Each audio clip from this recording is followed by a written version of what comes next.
Bonjour Sylvie, de la Force ouvrière de Reims. Peux-tu nous parler un peu d'aujourd'hui et du 10 septembre?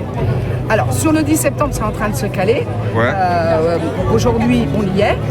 Nous, pour ce qui est de Force ouvrière, c'est ce que je disais aussi aux journalistes, on a toujours voulu être avec les travailleurs. On n'est parfois pas d'accord, mais on sait toujours se parler. Et puis, de toute façon, on a un intérêt commun.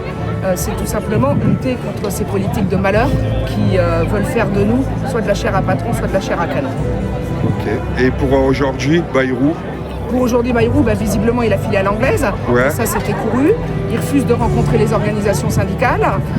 Enfin, il veut bien, mais c'est un conseiller. Le conseiller est certainement fort respectable. Mais nous, on lui a laissé une porte de sortie. On lui a dit, si lui, il peut pas, puisque Madame Vautrin est là, nous, on veut bien voir aussi Madame Vautrin. On a beaucoup de choses à lui dire à Madame Vautrin. Bah ouais, surtout qu'elle est de la région.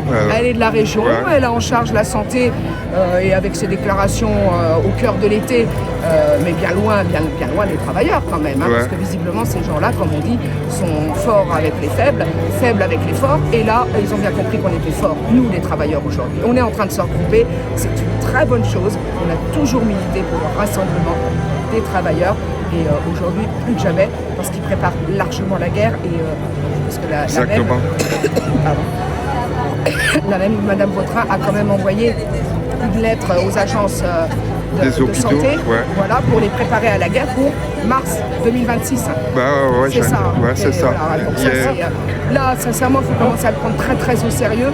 Je ne veux pas que les c'est la pub. Les camarades, les enfants aillent mourir, comme on dit, pour leurs industries, parce que, comme le disait un grand homme, on croit mourir pour sa patrie, on meurt pour des industriels, et ça c'est bien. Ouais. Et j'ai une dernière question. Est-ce que tu penses qu'il pourrait déclencher l'article 16? Je ne sais pas, il est capable de tout, Ouais. lui, mais ses prédécesseurs aussi, hein. Donc on verra bien. Ok. On verra.